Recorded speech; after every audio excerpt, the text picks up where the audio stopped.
नमस्कार, मैं हूं Amod Shrivastava. Amazing thought, amazing message, amazing information की दिशा में आज एक कदम और आगे। आज के इस दो चिंतन का विषय है नाजुक युवा मन और जीवित ब्रह्मांड। आपको ये मेरा वीडियो अच्छा लगे तो लाइक करें, शेयर करें और लाल बटन दबाकर सब्सक्राइब अवश्य करें। साथ ही बेल आइकन दबाना बिल्कुल ना भूलें। आज के इस प्रथम चिंतन का विषय नाजुक युवा मन। आज की युवा पीढ़ी नशे की गिरफ्त में है, न केवल विदेशों में बल्कि हमारे देश में भी यह एक बड़ी समस्या के रूप में सामने आई है। यह एक ऐसी समस्या है जो देश के भविष्य को सीधे प्रभावित करने वाली समस्या है। दरअसल नशे की गिरफ्त में बच्चे ज्यादा प्रभावित हो रहे हैं। एक्सपर्ट इसे लेकर कुछ सुझाव देते हैं। वे कहते हैं कि वह बहुत जरूरी है कि बच्चों को कई तरह के क्रियाकलापों में लगाना बेहद आवश्यक है और बहुत सी चीजों में जोश के साथ भागीदारी रखने की हमें सीख देने की आज की परिस्थिति में बेहद आवश्यकता है। और ड्रग्स की जरूरत को कम कर देने के लिए ये सब बेहद कारगर उपाय सिद्ध हुए हैं। मगर हमें यह समझना होगा कि आजकल इसकी मार्केटिंग बेहद तगड़े रूप में की जा रही है और माफ कीजिएगा, फिल्में इसका प्रचार कुछ ज्यादा ही कर रही हैं। हर जगह उसे इस तरह दिखाया जाता है कि मानो वह एक सामाजिक चीज हो। जब तक आप ड्रग्स नहीं लेते आप बेकार हैं। इसका भी बच्चों के नाजुक मानस पर बेहद गहरा प्रभाव पड़ रहा है। वे फिल्म स्टार्स को अपना रोल मॉडल मानते हैं और इस स्टार्स का हर क्रियाकलाप उनके बाल मन पर बेहद गहरा प्रभाव छोड़ता है।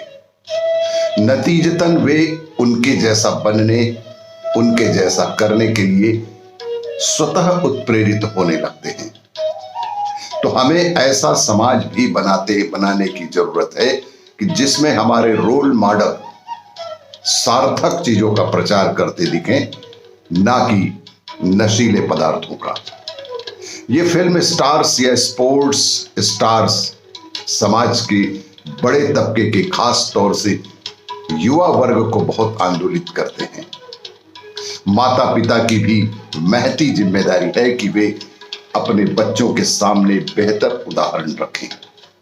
वह उनसे दोस्ताना रवैया रखकर उनसे नशे के नुकसान के बारे में सतत चर्चा करते रहें, क्योंकि नाजुक युवा मन को बिगड़ने से बचाने के लिए उन्हें किसी न किसी तरह के अच्छे सत्कार्यों में लगाना बेहद आवश्यक है।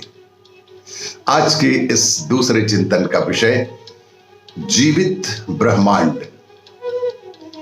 आपका शरीर अलग है, मेरा अलग है, जब तक कि हम जीवित हैं। जब तक कि हम जीवित हैं तब तक हमें ऐसा ही लगता रहेगा।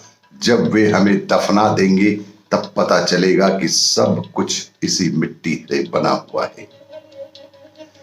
लोग सोचते हैं मेरा मन अलग है, आपका अलग है, लेकिन जब बात जीवन की आती है तो मेरा जीवन और आपका जीवन ऐसा कुछ नहीं होता। यह एक जीवित ब्रह्मांड है।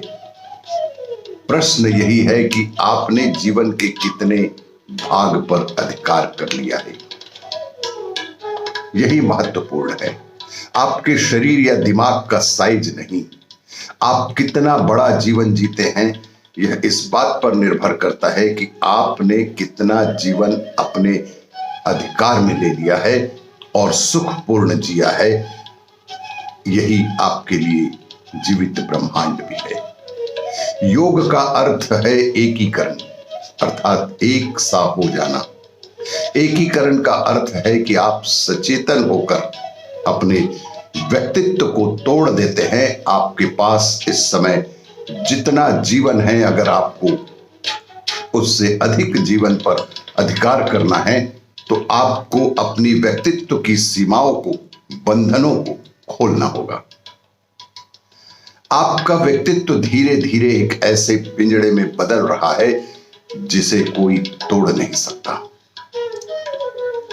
यदि आप अपने इस व्यक्तित्व को तोड़ देते हैं, मिटा देते हैं, तो उसी को हम योग कहते हैं।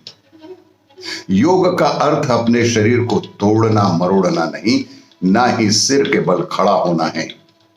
योग का अर्थ है एकीकरण हो जाना, एक सा हो जाना, सरल हो जाना।